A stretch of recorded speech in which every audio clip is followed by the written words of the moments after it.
state is represented by Assistant County Prosecutors Brett Hardup and Margaret Draper. The defendant is in court. He's represented by attorneys Richard D'Adolfo and Dean Topolo.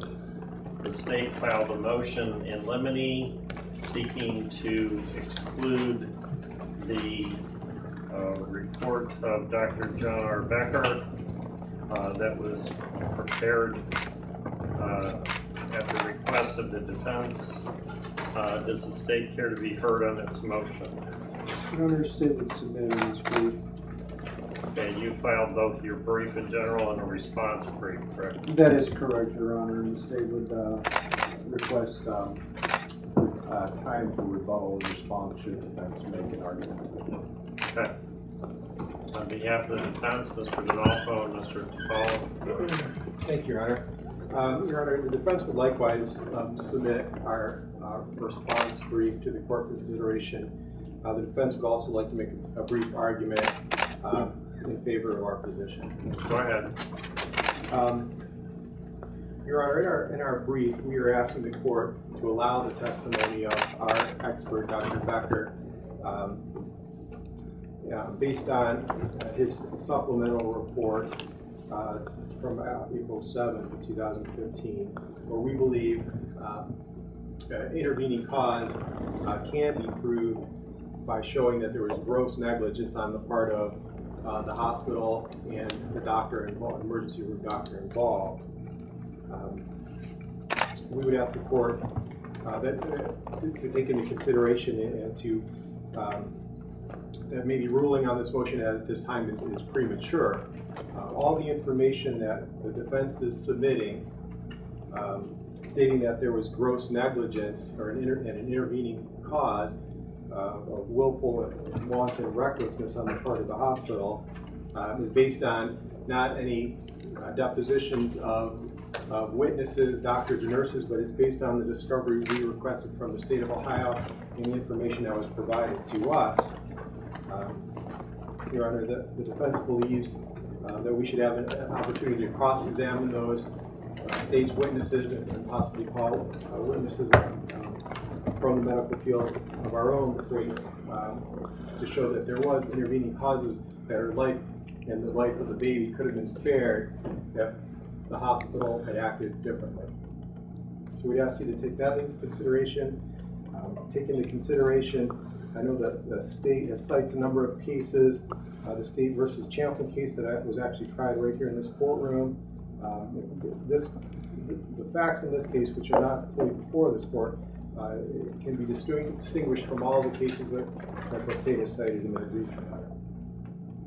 Thank you. Mr. Topolo, there are two reports or letters from Dr. Becker. The first is dated May 25th, 2014. That was prepared for your defense team, for your client. In reading that report, I see absolutely no mention of any opinion of Dr. Becker of gross negligence of any medical staff. And I'm referring to the term gross negligence. Is that correct? Your Honor, I think he does not use the term gross negligence, but basically, in summary of that report, he's saying the emergency room actions and actions of the doctor and nurses was not a competent evaluation.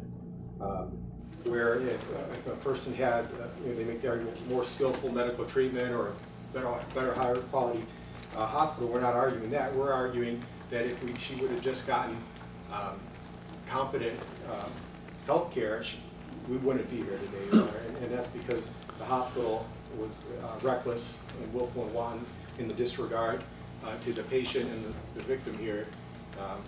But Dr. Becker doesn't say that. He doesn't say there was gross medical negligence. He doesn't say any of the terms that you're using. But your expert doesn't use the term that the reviewing courts require.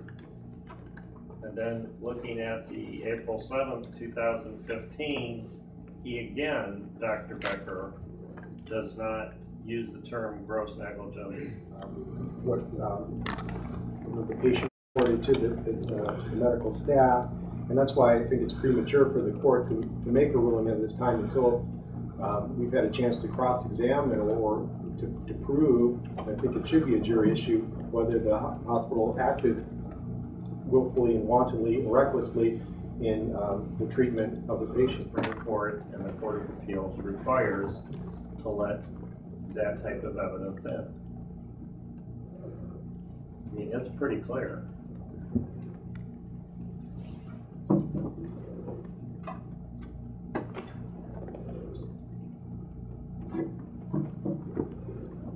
Well, just in response, I mean, our expert is not a lawyer. He's responding in, I think, medical terms rather than legal terms. And I think that's his testimony would be subject to interpretation, and we would interpret it and argue it to a jury that his findings based on what is in the report and what we would, I think, we would hope to gain from cross-examine of the state's witnesses would prove our point, Your Honor. The report by Dr. Becker contains on April 7th, the second report that was provided, words such as in retrospect, probably, likely, and other words, I feel, that are used in that report. There's nothing in there, as the court's already identified, with the language that the report provided by Dr. Becker would show that anybody working in the ER would have done something different than what was actually done by Dr. Hannah. Furthermore, the discovery that was provided to the defense is the full medical records for this case. The police reports, all information. So the state of Ohio's motion will be granted. We will be issuing a written decision. Now, Mr. Topala, we had discussions in chambers with the court not issuing yet its written opinion, but announcing what my intentions are. Was there anything you wanted to move the court to do? Thank you. Yes, Your Honor. I mean, at this time, we would ask the court to seal the record as it pertains to the report of our expert, Dr. Becker. At least in light of your ruling and in light of this case proceeds to jury trial, the information in there would possibly be prejudicial. We think it would be highly prejudicial to a jury panel, especially if it was not to be allowed in open court as part of the trial. So we would be asking the court to seal the record as to the medical reports submitted by the defense for. And that's both the May 25th, 2014 and April 7th, 2015 opinions submitted by Dr. Becker. Yes, those are the only two submitted. Granted without objection.